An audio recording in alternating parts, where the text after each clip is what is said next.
अस्सलामुअलैकुम रीडर और व्यूअर। उम्मीद करता हूँ आप सब खैरियत से होंगे। आज़ाद पंछी के किस्त नंबर 19 के साथ मैं आपके सामने हाजिर हूँ। उम्मीद करता हूँ आप सबको ये किस्त बहुत पसंद आएगा। अगला किस्त देखने के लिए हमारे इस चैनल को सब्सक्राइब करें और साथ में दिए गए बेल आइकन को ऑल पे करें। तो चलिए शुरू करते हैं बिना किसी टाइम वेस्ट किए। माजी। अब्बास घर पहुंचा और सीधा रुबाब बेगम के पास आया। आपी यशम को क्या हुआ था? अब्बास ने रुबाब बेगम की तरफ देखते हुए पूछा। एक्सीडेंट हुआ था, रुबाब बेगम ने दुख से जवाब दिया। कम अज़ कम आखिरी दीदार के लिए तो बुला लेते ना, अब्बास ने रोते हुए कहा। तुम्हें पता है दुनिया में सबसे मुश्किल काम कौन सा होता है? रुबाब बेगम ने पूछा। महबूब का आखिरी दीदार।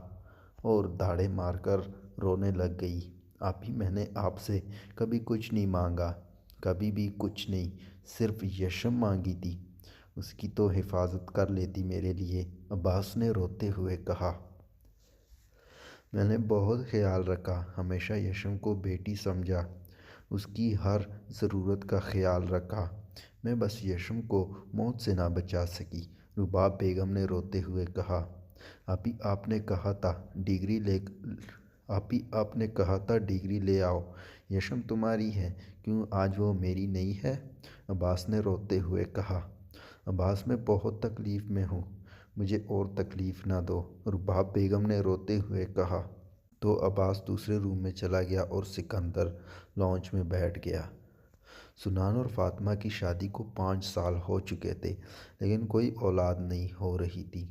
अब तो नजमा बेगम भी फातिमा से कहती थी कि अगर तुम्हारी अब औलाद न हुई तो मैं दूसरी शादी बेटे की कर दूंगी। लेकिन शुरू में तो फातिमा बेगम खामोश रहती थी, लेकिन बाद में जवाब देना शुरू हो गई थी।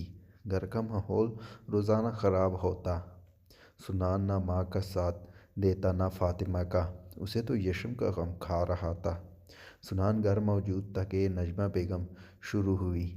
मैं सोच रही हूँ इस शहर वाली लड़की से तुम्हारा रिश्ता तय कर दूँ, तू भी खुश रहेगा वो भी। और सुनान ने माँ की तरफ देखा। किस लिए आप मेरा रिश्ता करना चाहती हैं? सुनान ने पूछा। औलाद के लिए, नजमा बेगम ने कहा। उसी ने बद्दुआ दी थी मुझे, खुदा औलाद के लिए तरसाए।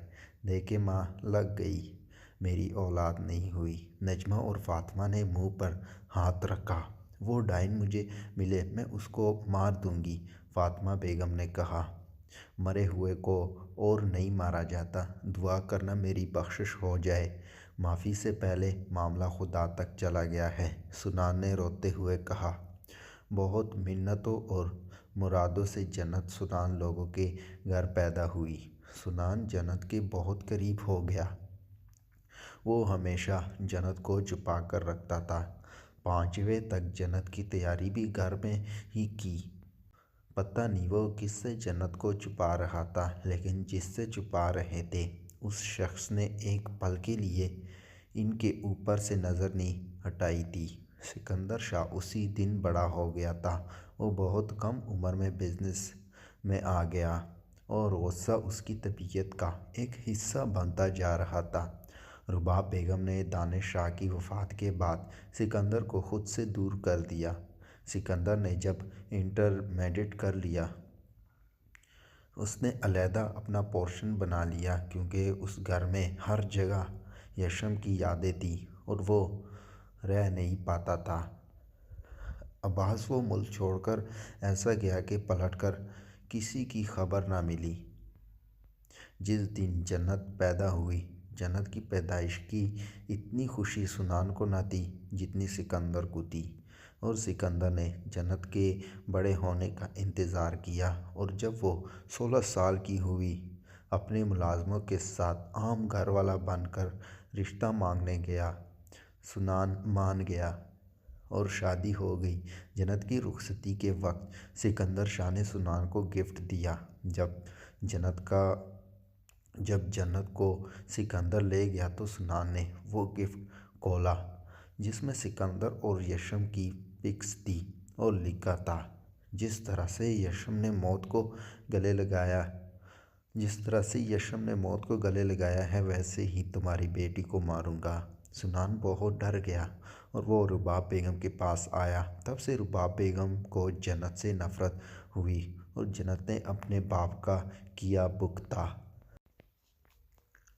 हाल इंशरा बेड पर लेटी थी जब सिकंदर घर में दाखिल हुआ। बाबा मामा ने मुझे मारा है, इंशरा ने रोते हुए जन्नत की शिकायत की।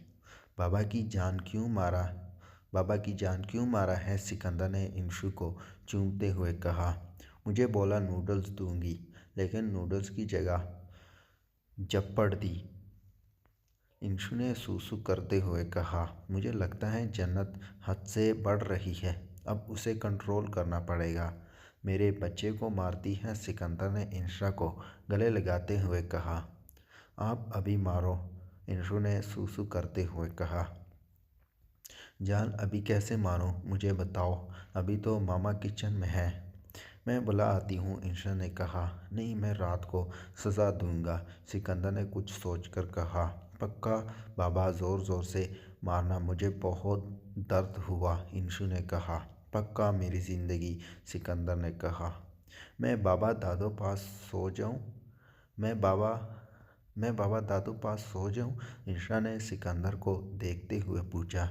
क्यों मेरी जान, मेरे साथ क्यों नहीं सोगी, सिकंदर ने पूछा। बाबा, आप मामा को मारोगे तो मुझे अच्छा नहीं लगेगा, इसलिए मैं दादू के साथ ठीक हूँ, इंशरा ने खुशी से कहा। ओके मेरी ज़िंदगी, सिकंदर ने इंशरा को चूमते हुए कहा। चलो मुझे दादू के पास आप छोड़ आओ, इंशरा ने सिकंदर से कहा। ओके मेरा बच्चा, और सिकंदर इंशरा को लेकर रुबाब बेगम के घर की तरफ रवाना हुआ। रुबाब बेगम अभी बेड पर लेट रही थी कि सिकंदर ने नॉक किया तो वो सीधी होकर बैठी। आ जाओ, इन्होंने इजाज़त दी। मामा जी बेटा, रुबाब बेगम ने सिकंदर को जवाब दिया। मामा, इंशा आपके साथ सोना चाहती है, मैं छोड़ने आया था, सिकंदर ने रुबाब बेगम से कहा। नहीं बेटा, इसे लेते जाओ, मुझसे करीब हो गई तो फिर मुझे छोड़ा मैं जी नहीं सकूंगी, रुबाब बेगम ने कहा। लेकिन मैं दादो के साथ सोऊंगी बाबा, आप जाओ, दरवाज़ा बंद करते जाओ, मैं दादो को कहानियाँ सुनाऊंगी और मामा को सज़ा देना। मैं जब सुबह आऊँ ना, मामा रोती हुए मिले मुझे, इंशा ने सिकंदर को ऑर्डर देते हुए कहा। ओके बॉस, और सिकंदर रुबाब बेगम और इंशा का माथा चूमते हुए बाहर गया। दादो, सिकंदर के बाहर निकलते ही इंशा ने रुबाब बेगम का बाजू पकड़ा। क्या है लड़की, रुबाब बेगम ने कौफियत से जवाब दिया। आपको कभी लड़का अच्छा लगा है, इंशा ने डायरेक्ट सवाल किया। तौबा करो, ये मेरी उम्र है लड़का पसंद करने की, रुबाब बेगम ने गुस्से से कहा। क्यों दादो, आपकी उम्र को क्या हुआ, इंशु ने पूछा। बूढ़ी हो गई हूँ मैं, रुबाब बेगम ने जवाब दिया। जितनी बूढ़ी हो जाओ, लेकिन मामा से ज़्यादा क्यूट हो, इंशु ने मक्खन लगाते हुए कहा। मुझे नींद आई है, रुबाब बेगम ने जान चढ़ाने के लिए कहा। क्या दादो, आप अभी से सोओगी। हाँ तो ना करो यार, आप ना तो स्कूल जाती हो, ना घर का काम करती हो, और सोती भी जल्दी हो, इसलिए तो अजीब होती जा रही हो। आज भी दोनों 12 बजे सोएंगे। लड़की, तूने कल स्कूल नहीं जाना, रुबाब बेगम ने पूछा। नहीं यार, जाना है, लेकिन मुझे नींद नहीं आई। आपको एक बात बतानी है, इंशा ने राजदारी से कहा। क्या बात, रुबाब बेगम ने पूछा। पहले वादा करो मामा को नहीं बताओगी, इंशा ने कहा। वादा, रुबाब बेगम ने कहा। मुझे ना एक लड़का अच्छा लगता है। अबे लड़की, ये तेरी उम्र है, लड़का अच्छा लगता है, पढ़ाई पर तवज्जो दें, अभी अंडे से निकली नहीं और चली लड़का पसंद करने, रुबाब बेगम ने गुस्से से कहा। यार दादो, पूरी बात सुनो ना, इंशा ने सर पर हाथ मारते हुए कहा। अगर मैं ये बात मामा को बताती, वो मारती मुझे।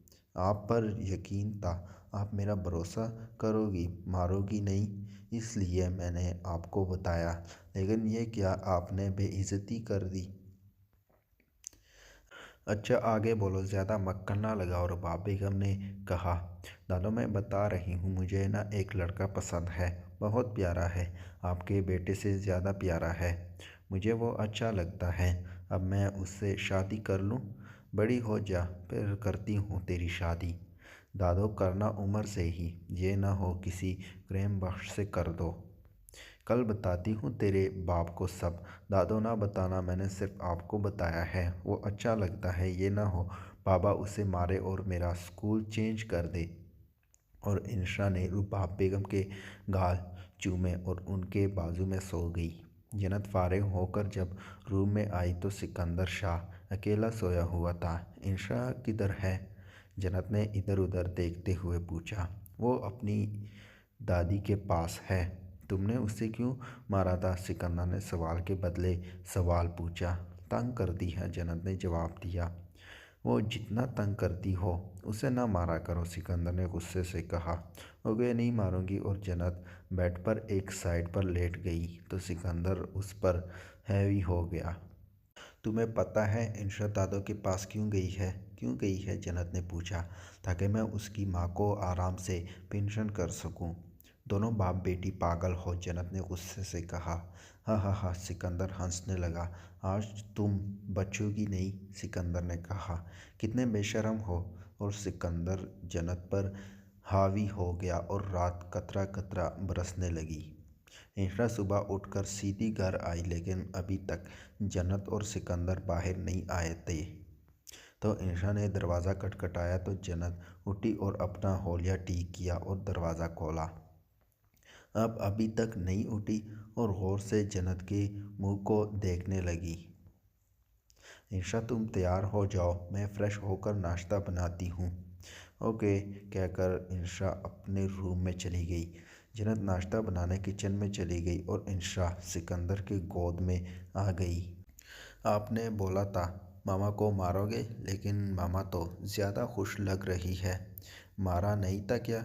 इंशु ने रोती सूरत बनाकर पूछा। मारा था ना, सिकंदर ने जवाब दिया। लग तो नहीं रहा। इंशा मुंह बनाकर टेबल पर बैठ गई।